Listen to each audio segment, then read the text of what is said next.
अचानक आठवलं की संध्याकाळी काय बनवायचं. तर तेच विचार करीत तेव्हा आठवलं की संध्याकाळी मम्मीने उसळ आणली होती, ते तीच चला आज बनवू. तर मी ती रेसिपी तुमच्यासोबत शेअर करते. हां आई, मी शुभांगी आणि मी नाशिकमध्ये राहते. इथं मी सगळ्यात पहिले कांदा, टमाटर आणि कोथिंबीर आणि कढीपत्ता घेतला.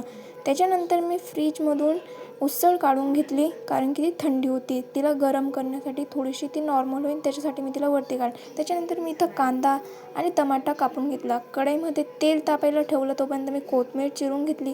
कढईत तेल तापलं त्याच्यानंतर मी इथं जिरं, कढीपत्ता आणि कांदा चांगला टाकला आणि चांगलं त्याला लाल होऊ दिला.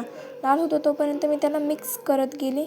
मिक्स केल्यानंतर त्याच्यात मी टमाटे टाकले. टमाटे टाकून झाल्यानंतर मी त्याला पलटलं जोपर्यंत ते सॉफ्ट नाही होत. त्याच्यानंतर मी त्याच्यात 1 चम्मच मीठ टाकलं आणि त्याच्यानंतर मी त्याच्यात अद्रक आणि लसूणची पेस्ट टाकली. त्याच्यानंतर मी त्याला चांगलंपैकी हे होऊ दिलं. त्याच्यानंतर 1 चम्मच मी इथं लाल मिरची तुम्ही तुमच्या ऑकटीने घेऊ शकता.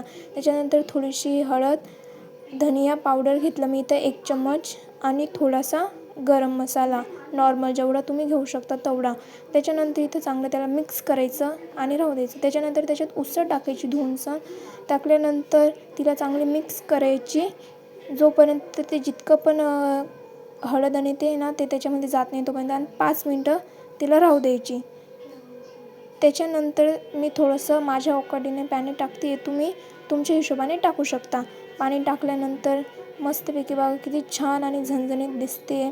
त्याच्यानंतर मी त्याला वरतून नाही का थोडीशी कोथिंबीर टाकून घेतली आणि झाली माझी उसळची भाजी रेडी. त्याच्यानंतर मी तर थोडीशी साफसफाई करून घेतली, कारण की मम्मीने ओरडायला नको. चला मिळूया तुमच्यासोबत नेक्स्ट ब्लॉगमध्ये.